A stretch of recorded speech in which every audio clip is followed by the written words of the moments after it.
பிரகாரத்தில் உட்காந்துருக்கும் போதே ஃப்ளெக்ஸ் இருந்துச்சு ஃப்ரெண்ட்ஸ். அன்னதானம், திருப்பணி வேலைக்கு, அதுக்கப்புறம் நன்கொடைக்கு அந்த மாதிரிலாம் போட்டிருந்தாங்க. நாங்கள் வந்துட்டு அன்னதானத்துக்கு பணம் கொடுத்தோம். நாங்கள் எப்போதுமே கோவிலுக்கு போனாக்கா அன்னதானத்துக்கு அப்படின்னு சொல்லிட்டு ஏதோ எங்களால் முடிஞ்ச அளவுக்கு நாங்கள் பண உதவி செய்வோம். மாமா என்னை தனியாக உட்கார வச்சுட்டு ஒரு நிமிஷம் இரு, நான் போய் பிரசாதம் கொடுக்குறாங்க வாங்கிட்டு வரேன் அப்படின்னு சொல்லிட்டு ஓடினாங்க. பாலிதீன் யூஸ் பண்ணக்கூடாதுன்ட்டு வெளியில் போகிறத விட இப்போ கோயிலுக்குள்ளேயுமே வந்துட்டு ஃப்ளெக்ஸ் மாதிரி வச்சு ஆரம்பிச்சு. மாமாவுக்கு இந்த கோயில் பிரசாதம்லாம் ரொம்ப பிடிக்கும். ஏன்னா வீட்டில் என்னதான் செஞ்சாலும் அந்த அளவுக்கு டேஸ்ட் இருக்காது. அதை விட டேஸ்ட் வந்துட்டு நம்ம கோயில் பிரசாதத்தை தான் கிடைக்கும் அப்படின்னு சொல்லிட்டே இருப்பாங்க. பிரசாதம் கொடுக்குற இடத்துல கூட்டமாக தான் இருந்தது. இருந்தாலும் பரவாயில்ல, நான் போய் நின்று எப்படியாவது வாங்கிட்டு வந்துடுறேன் அப்படின்னு சொல்லிட்டு மாமா கிளம்பிட்டாங்க.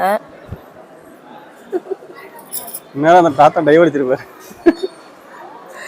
என்ன பிரசாதம் கொடுத்துருக்காங்க? சுண்டல் தான் ஃப்ரெண்ட்ஸ் பிரசாதமாக கொடுத்தாங்க. அதோட எனக்கு புளியோதரைனா ரொம்ப பிடிக்கும். அதனால வந்துட்டு மாமா புளியோதரை வாங்கிட்டு வரேன் அப்படின்னு சொல்லிட்டு போனாங்க. நாங்கள் 2 பேருமே இப்படி தான் கோயிலுக்கு போனாக்கா மாமா வந்துட்டு எதாவது பிரசாதம் கொடுத்தாங்கன்னா அவங்க பூச்செல்லாமல் போய் வாங்கிடுவாங்க. எனக்கு வந்துட்டு புளியோதரை கிடச்சிச்சின்னா புளியோதரை வாங்கிடுவேன். எனக்கு வந்து ரொம்ப கோவிலில் ஒவ்வொருத்தவங்க வெக்கப்பட்டுக்கிட்டு அன்னதானம்லாம் சாப்பிட மாட்டாங்க. நாங்கள் அப்படிலாம் கிடையாது. கோயில் வந்து இதெல்லாம் சாப்பாடெல்லாம் கொடுத்து வச்சிருக்கணுமே அப்படின்னு சொல்லிட்டு நாங்கள் சாப்பிடுவோம். ஒரு வைன் ஊற்றி சாப்பிட்டுட்டு இருந்தோம். அதுக்கப்புறம் மாமா வந்துட்டு சுண்டல் அள்ளி போட்டுட்டு இதை எப்படி சாப்பிட்டுப்பாரு அப்படின்னு சொன்னாங்க.